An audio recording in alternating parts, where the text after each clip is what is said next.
I think a new world order is emerging, and with it the foundations of a new and progressive era of international cooperation. The head of the European Union is also calling for global government. 2009 is also the first year of global governance, with the establishment of the G20 in the middle of the financial crisis. Gordon Brown has called for a world constitution. We now need nothing short of a world constitution for the global financial system. Both Gordon Brown and Barack Obama had been groomed to be the next Anglo-American spokesman for this new world order after Bush and Blair stepped down. Here is Gordon Brown in front of the CBI prior to him being chosen to become Prime Minister. And it's only now that we can begin to understand that the world order that globalization brings and what it's going to look like. But what does the new world order mean for countries like ours who are looking to succeed? And the question for us is how we meet and master all these challenges to ensure that Britain enhances its competitiveness in the process and realizes what I believe is our destiny of success in this new world order. A new world is emerging. It is a new world order with significantly different and radically new challenges for the future. President Barack Obama has also espoused similar views on globalism.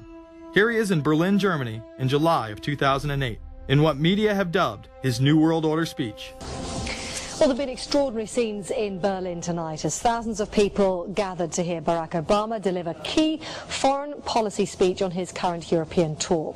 The Democratic presidential hopeful laid out his vision for America's place in a new world order. In this new world, such dangerous currents have swept along faster than our efforts to contain them. And that is why we cannot afford to be divided. No one nation, no matter how large or powerful, can defeat such challenges alone.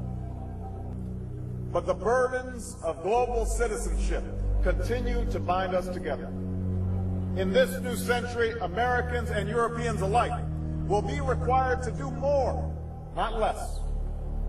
Partnership and cooperation among nations is not a choice.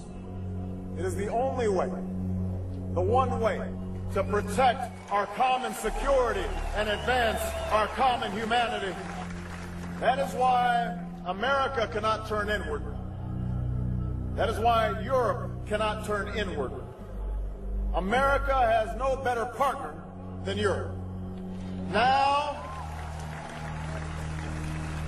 is the time to build new bridges across the globe as strong as the one that binds us across the Atlantic. Now is the time to join together through constant cooperation and strong institutions and shared sacrifice and a global commitment to progress to meet the challenges of the 21st century. Barack Obama also became the first sitting president to ever become the chair of the Security Council for the United Nations, which only further cites his allegiance to world government.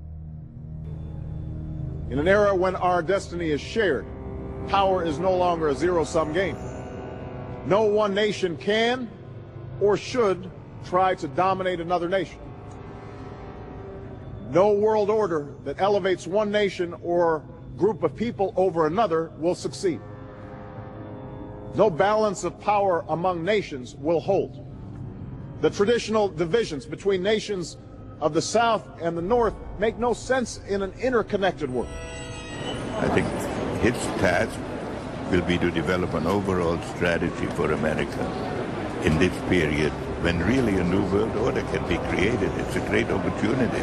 The globalists, who know that Obama is going to promote their plan, want to make him such a superhero that nobody will question what he's doing. He is very much a product of the system that he is now technically in charge of. Obama alone, or the Democrat Party alone, is not responsible for his massive rock star status.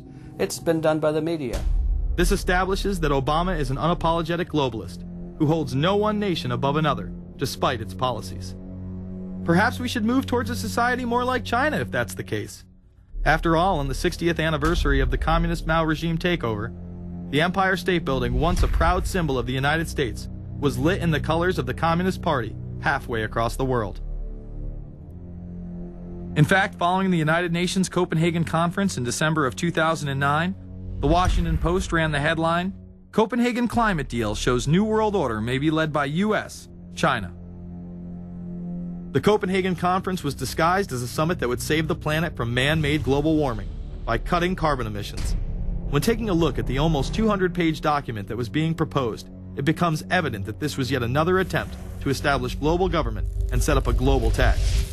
In Section 38, it states, "The scheme for the new institutional arrangement under the Convention will be based on three basic pillars: government, facilitative mechanism, and financial mechanism."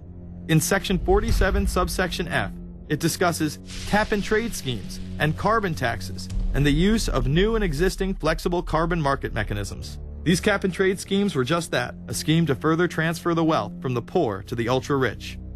One of the ways it will drive the change is through global governance and global agreements. The fact that our president even attended should be considered treason. Just weeks before the conference, ClimateGate hit the media. Secret emails confirm that many of the United Nations lead scientists had engaged in fraud in order to promote the idea that man-made global warming was occurring and that carbon dioxide was a toxic gas. In reality, they admitted the Earth had been cooling for the last decade, and that they had destroyed the source data in order to ensure the scientific community would be unable to review their findings. Bill Jones was forced to resign from his position at East Anglia University, and Penn State has launched an investigation into Michael Mann. Because of the scandal, many countries refused to sign the agreement, and instead only 25 heads of state, including rock star President and Savior Barack Obama, signed a much shorter and broader accord. The document states that a high-level panel will be created, and that parties will be subject to domestic auditing, supervision, and assessment. The climate conference in Copenhagen is another step towards the global management of our planet. The idea that carbon dioxide, the life force for plants here on Earth, is a toxic gas and should be taxed is laughable. There have been numerous periods of time in which the Earth has had vastly more carbon in the atmosphere than present day. In areas where there have been volcanic eruptions which emit large amounts of CO2, plants have benefited, and there is no negative impact on the surrounding environment, as well as indigenous people, from the excess carbon dioxide. The globalists promote this theory to keep mankind in fear, not only for the establishment of a global government and a global carbon tax, but the literal control of the entire planet. An even darker side to the scam of man-made global warming exists. In reality, it's about population control. Ted Turner reveals himself here in this interview with Charlie Rose. We've got to stabilize the population. When I was born, there were so what's wrong with the population? I mean, with too many people. That's why we have global warming. We have global warming because too many people are using too much stuff. We've got to stabilize population on a voluntary basis. Everybody in the world's got to pledge to themselves that 1 or 2 children is it. Not doing it will be catastrophic. We'll have 8 degrees. We'll be 8 degrees hotter in 30 or 40 years, and basically none of the crops will grow. Most of the people will have died, and the rest of us will be cannibals. Civilization will have broken down. What the few people who are left will be living in a failed state like Somalia or Sudan, and living conditions will be intolerable. The droughts will be so bad there'll be no more corn growing. Not doing it is suicide. Unbelievably, when Turner met with other globalists, David Rockefeller, Warren Buffett, Bill Gates, Michael Bloomberg, and even Oprah Winfrey to discuss population control, they were portrayed as superheroes. Behind closed doors on this New York campus, a secret gathering of some of the world's most powerful people. Gates, Buffett, Bloomberg, Winfrey. It was like the Super Friends. In the great hall of the Justice League, there are assembled the world's 4 greatest heroes. Together with others at the meeting, including George Soros, Ted Turner, David Rockefeller, they're worth more than $125 billion. The new Superman and Wonder Woman, the super rich friends, not fighting bad guys, but fighting for good nonetheless. Would a superhero call for a one-child policy? Would a superhero call for population control? In a recent interview, he claims that 2 billion people would be ideal. That means 4 billion plus must die to accommodate a man who owns more acreage than anyone else on the planet.